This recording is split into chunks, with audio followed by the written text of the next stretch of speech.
नमस्कार दोस्तों, स्वागत है आपके अपने YouTube चैनल एनालिसिस क्लासेस में। दोस्तों आज की इस क्लास में semester 4 economics honour core paper 8 का प्रीवियस ईयर क्वेश्चन पेपर को डिस्कस करने वाले हैं, जो आपके एग्जाम के व्यू से इंपॉर्टेंट है। जैसे कि आप लोग देख सकते हैं, कोर पेपर 8 का है, सेमेस्टर 4 2018 के इसका क्वेश्चन पेपर है, जिनमें से आपको समय जो है 3 घंटा दिया जाएगा, जैसे कि आपको पता होगा। और आपका जो टोटल मार्क्स एग्जाम होने वाला है 80 मार्क्स का। तो चलिए देखते हैं क्वेश्चन का लेवल पिछले वर्ष क्या था और इस बार क्या रहने वाला है, इस पर भी हम डिस्कस करेंगे। और जितने भी आपके ऑब्जेक्टिव इंपॉर्टेंट क्वेश्चन बनेंगे उन सारे प्रश्नों को सॉल्व करवा दिया जाएगा। तो आपका जो यहाँ कुछ निर्देश है, answer any 4 question in which question number 1 is compulsory. आने का 4 प्रश्नों का उत्तर देना है, जिनमें से क्वेश्चन नंबर 1 आपका अनिवार्य है। तो क्वेश्चन नंबर 1 आपका जो है कुछ ऑब्जेक्टिव रहेगा और कुछ सब्जेक्टिव, ग्रुप ए और ग्रुप बी में डिवाइड रहता है। तो चलिए देखते हैं पहला ऑब्जेक्टिव प्रश्न क्या है, क्योंकि हर बार ऑब्जेक्टिव प्रश्न पूछा जाता है 10 नंबर का, जिनमें से प्रत्येक क्वेश्चन 1-1 नंबर का रहने वाला है। निम्नलिखित दिए गए विकल्प में से सही विकल्प का चयन करें। एक का ये है, जिसे कि आप लोग यहाँ देख पा रहे हैं। तो चलिए पहला प्रश्न आपका है 1 नंबर में, दिल्ली सल्तनत काल में कितने राजवंशों ने शासन किया था। वेरी इंपॉर्टेंट प्रश्न है इस बार भी के लिए। तो चलिए देखते हैं। ऑप्शन नंबर ए में 2, ऑप्शन नंबर बी में 3, ऑप्शन नंबर सी में है 4, ऑप्शन नंबर डी में है 5।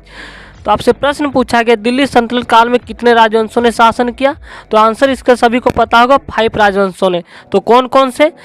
तो पहला था गुलाम वंश 12 से 600-1219, दूसरा था खिलजी वंश 1290 से 1320 तक, और तीसरा था आप लोग का तुगलक वंश, जो 1320 से 1398 वर्ष तक शासन किया, और चौथा नंबर में था सैयद वंश, जो कि 1414 से 1451 तक शासन किया।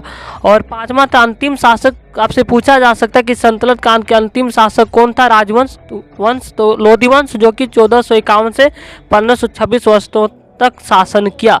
ये आपका इंपॉर्टेंट ऑब्जेक्टिव प्रश्न यहाँ से तैयार हो जाता है। तो दिल्ली सल्तनत का जो अंतिम जो वंश थे वो कौन थे? लोधी वंश। नेक्स्ट प्रश्न देखने वाले हैं 2 नंबर 2 में आपसे पूछा गया है कि गुलाम वंश का संस्थापक। तो यहीं से आपका ऑब्जेक्टिव प्रश्न तैयार हो जाता है। तो हमने बताया गुलाम वंश, खिलजी वंश, तो 5 में से आपसे प्रश्न पूछा गया है कि गुलाम वंश के संस्थापक कौन था। तो गुलाम वंश का जो संस्थापक था वो Qutubuddin Aibak. Right answer option number A, Qutubuddin Aibak जो थे वह गोरी खान का गुलाम था। ये भी पूछा जाता है कि कुतुबुद्दीन ऐबक किसके गुलाम थे। तो आपका राइट आंसर हो जाएगा गोरी खान। नेक्स्ट प्रश्न, चलिए हम आगे इसके बारे में डिस्कस करेंगे, इसके संस्थापक 5 के कौन कौन से थे। तीसरा क्वेश्चन आपका है इल्तुतमिश किसका गुलाम था। जैसे आप लोग यहाँ देख सकते हैं, हमने अभी डिस्कस किया कि कुतुबुद्दीन ऐबक किसका गुलाम था, तो गोरी खान। तो यहाँ पे इसी से पूछ लिया जाएगा कि इल्तुतमिश किसका गुलाम था। तो आपका राइट आंसर हो जाएगा कुतुबुद्दीन ऐबक का ये गुलाम था। तो सभी एक दूसरे के गुलाम थे, इस तरह अपने राजवंशों का उदय होता गया। तो आपका राइट आंसर हो जाएगा option number C, Qutubuddin Aibak जो थे इसके गुलाम थे इल्तुतमिश के।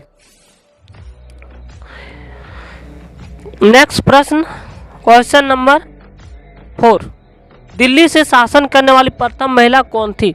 तो दिल्ली की शासन करने वाली प्रथम महिला थी रजिया सुल्तान। सभी को पता होगा, हिस्ट्री में आप बचपन से पढ़ते आएंगे 6 क्लास से।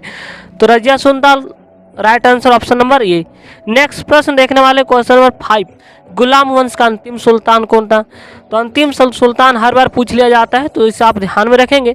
तो गुलाम वंश के जो अंतिम शासक था, option number A Iltutmish, option number B है बलवन, ऑप्शन नंबर सी आराम शाह, ऑप्शन नंबर डी है इनमें से कोई नहीं। तो आपका राइट आंसर हो जाएगा इनमें से कोई नहीं, क्योंकि जो गुलाम वंश के जो अंतिम सुल्तान था वह थे समुद्दीन कैमूर। राइट आंसर होगा समुद्दीन कैमूर, जो कि आपके ऑप्शन में नहीं है। तो ये ऑप्शन नंबर डी चला जाएगा। नेक्स्ट प्रश्न देखने वाले क्वेश्चन नंबर 6। क्वेश्चन नंबर 6 आपका तारिक ए फिरोज शाही की रचना की थी। ऑप्शन नंबर ए है Firoz Tughlaq, option number B है अलबेरुनी, ऑप्शन नंबर सी है Ibn Battuta, option number D है बर्नी।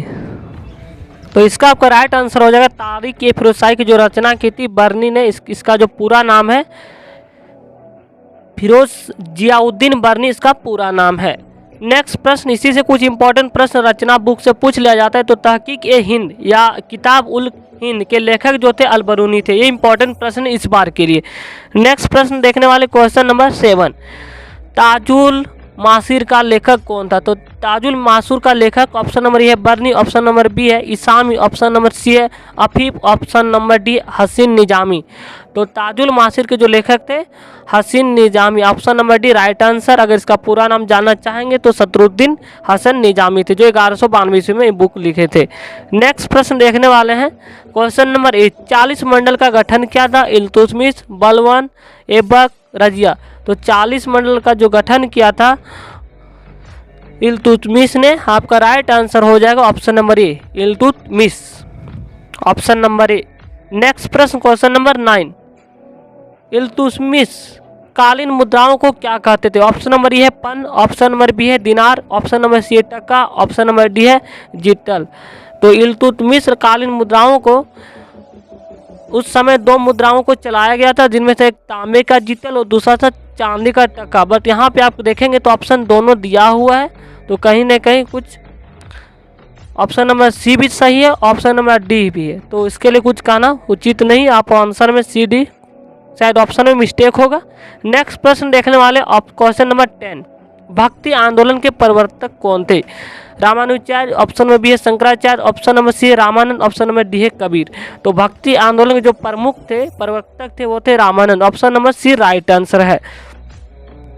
और अगर आपसे सूफी आंदोलन से प्रवर्तक पूछ लिया जाए तो इसका राइट आंसर होगा अबू हमीद अल गजाली, ये राइट आंसर होगा सूफी आंदोलन के प्रवर्तक। नेक्स्ट प्रश्न देखने वाले हैं, अब शॉर्ट टाइप के प्रश्न आपसे 2 प्रश्न पूछा जाता है और इस बार भी पूछा जाएगा। सो नेक्स्ट टाइप में आपको शॉर्ट टाइप में प्रश्न पूछा गया, answer any 2 question, short answer type question. इसको मात्र 150 से 200 वर्ड में लिखना रहता है, जिनमें से आपका पहला प्रश्न है दिल्ली सल्तनत के अमीरों के बारे में कुछ संक्षिप्त टिप्पणी लिखना है, और दूसरा आपका सल्तनत कालीन स्थापत्य कला, यानी कि सल्तनत काल में जितने भी स्थापित कला हुआ इसके बारे में एक्सप्लेन करना है। तीसरा आपका अलाउद्दीन खिलजी के आर्थिक सुधार, उन्होंने क्या क्या आर्थिक सुधार के। चौथा आपका दिल्ली के सुल्तानों का राजस्व सिद्धांत। 4 में से आपको 2 ही प्रश्न को लिखना रहता है। हिस्ट्री में आपको 4 ऑप्शन यहाँ पे दिया जाता है, तो इनमें से आपको 2 को लिखना रहता है। नेक्स्ट प्रश्न देखने वाले अब लॉन्ग टाइप के प्रश्न, इनमें से आपको आपने 1 नंबर का सॉल्व कर लिया, क्योंकि 1 नंबर अनिवार्य है, और आपको 3 क्वेश्चन और बचा जिसको लॉन्ग टाइम के प्रश्न को सॉल्व करना होता है। तो आपसे 2 से 8 नंबर से प्रश्न रहेगा और इनमें से आपको 3 प्रश्न सॉल्व करना है, जिनमें से पहला क्वेश्चन 2 आपका सल्तनत कालीन इतिहास के अध्ययन स्रोतों का वर्णन करें। क्वेश्चन नंबर 2 है आपका, क्वेश्चन नंबर 3 है राइट एन ऐसे ऑन द, यानी कि सल्तनत कालीन प्रांतीय प्रशासन पर एक निबंध लिखना है। Question number 3। क्वेश्चन नंबर 4 आपका था एक शासक के रूप में इल्तुतमिश का मूल्यांकन करें। क्वेश्चन नंबर 5 था मोहम्मद बिन तुगलक के मूल्यांकन करें। क्वेश्चन नंबर 5 आपका इंपॉर्टेंट है। क्वेश्चन नंबर 6 आपका है मंगोल आतंक पर निबंध लिखें। क्वेश्चन नंबर 7 आपसे पूछा गया था एक शासक के रूप में सिकंदर लोदी का मूल्यांकन करें। नेक्स्ट प्रश्न आपका सूफीवाद पर निबंध लिखें। तो इस बार के लिए इंपॉर्टेंट प्रश्न बनता है सूफीवाद, क्योंकि ये 2017-20 में पूछा गया था, तो कहीं ना कहीं इस बार के लिए इंपॉर्टेंट प्रश्न है सूफीवाद पर निबंध या तो भक्ति आंदोलन। तो आपका यही क्वेश्चन नंबर 8 तक ही इनमें से आपको लॉन्ग टाइम का प्रश्न लिखना था।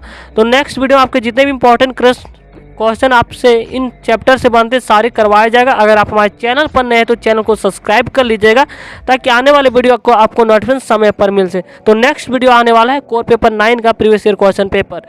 जितने भी इंपॉर्टेंट क्वेश्चन इस चैनल के माध्यम से सारे सॉल्यूशन करवा दिया जाता है एग्जाम से पहले, और सिलेबस पर कवर करवा दिया जाता है। तो थैंक यू गाइज।